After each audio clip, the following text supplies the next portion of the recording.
Let's talk about a single equation, an equation that was born from physics, but went on to create not just one, but four multi-trillion-dollar industries. It completely changed how the entire world thinks about risk. So, how in the world did a formula that was originally about heat transfer and the motion of atoms end up completely conquering the stock market? Well, it's a wild story, and it connects ancient philosophers, legendary scientists, blackjack hustlers, and Wall Street titans. To really get a feel for the power of this idea, you've just got to look at this contrast. On one side, you have Sir Isaac Newton. Yeah, that Newton, arguably the greatest physicist who ever lived. He invested in a stock, got swept up in the hype, bought right at the top, and ended up losing a massive part of his fortune. And on the other side, you've got Jim Simons, a mathematician who started an investment fund and produced returns that just seem, well, they seem impossible. I mean, look at that number. 66%. That was his fund's average annual return for 30 years straight.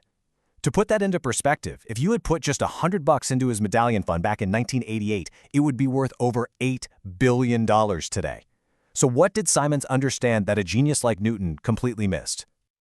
Okay, so here's our roadmap. We're going to start with an ancient bet on olives, then dive into the physics of market chaos. We'll make a stop at the blackjack tables of Vegas before hitting Wall Street, and that'll lead us to the trillion-dollar equation itself and the modern hunt for hidden patterns. To understand this whole financial revolution, we've got to rewind the clock. Way back, over 2,000 years actually, to see the very first and simplest version of this powerful idea. So the story goes, the Greek philosopher Thales predicted there is going to be a massive olive harvest. Now, he didn't have the money to buy olive presses himself, so he did something clever. He paid the owners a small fee for the right to rent their presses at a fixed price later in the season. And what happened?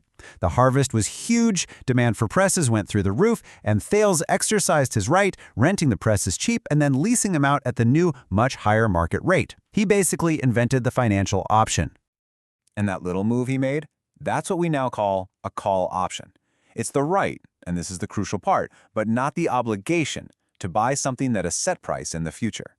If Thales had been wrong about the harvest, all he would have lost was that small initial fee, not the crushing cost of actually buying the presses. And this chart really shows you the magic of options. It's all about one word, leverage. Okay, let's say you buy a stock and it goes up by 30%. You get a 30% return. Simple enough, that's the first bar. But now, what if instead of buying the stock, you bought a much cheaper option on it? Well, that same 30% pop in the stock price could translate into a massive 200% return on your tiny investment in the option. That's what you're seeing in the second bar. You get all that upside for a fraction of the cost, and your potential loss is capped at just that small price you paid for the option. For centuries, this is how options were traded, all based on gut feelings and haggling. Nobody knew how to actually price them. I mean, it seemed impossible. How do you find a pattern in the total chaos of the market? And this really gets to the heart of the problem, right? Perfectly captured by Newton himself after he lost all that money. How can you possibly model the madness of people? Well, a French mathematician decided to give it a shot. So picture this. It's 1900. A guy named Louis Bachelier is working at the Paris Stock Exchange. And for his PhD thesis, he comes up with this totally radical idea. He basically said, look, it's impossible to predict all the little things that move a stock, so the best you can do is just assume its price follows a random walk. At any given moment, it's a coin flip, just as likely to go up as it is to go down.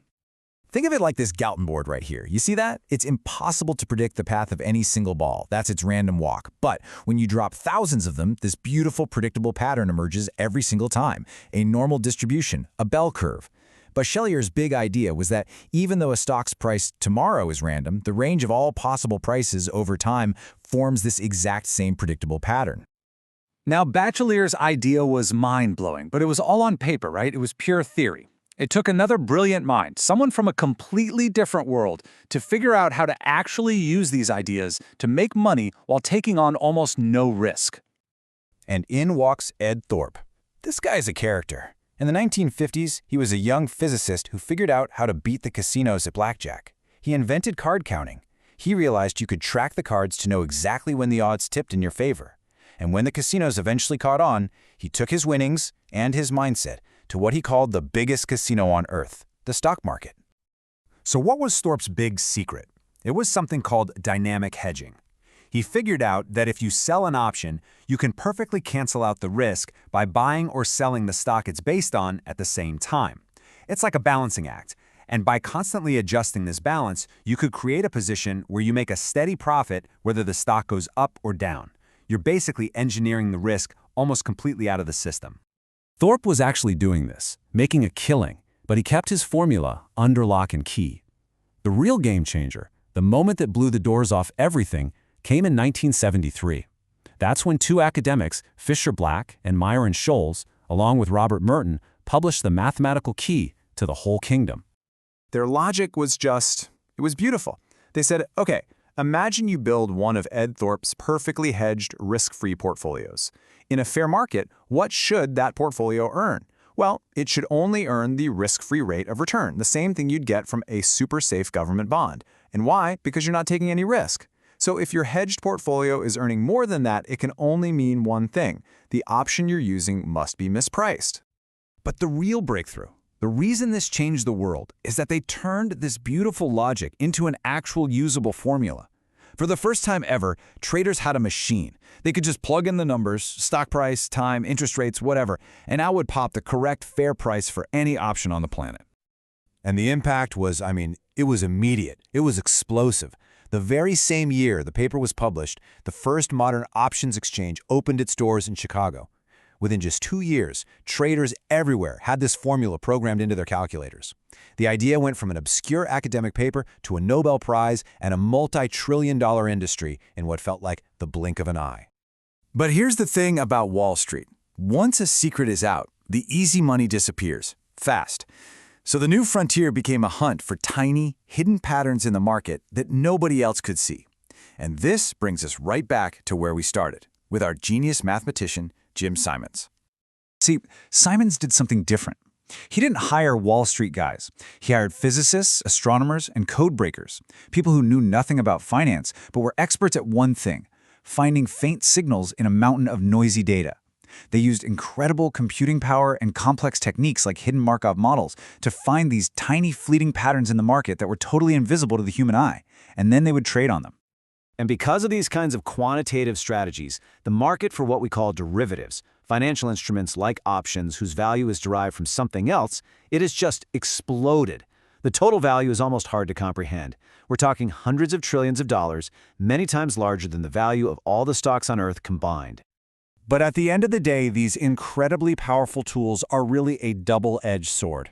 In normal times, they are unbelievably useful. They provide stability, they let a farmer lock in a price for their crops or an airline protect itself against rising fuel costs. But in times of stress, this incredibly complex web of bets can pour gasoline on a fire, turning a small market dip into a full-blown global crash. Which leaves us with this one last kind of mind-bending thought. The whole point of this quantitative revolution, right, is to find these predictive patterns and trade on them until they disappear. So if we ever actually succeed, if we use all this math to hunt down and squeeze out every last inefficiency, will we finally create a perfectly efficient market? A world that is truly, completely random, just as Louis Bachelier imagined over a century ago?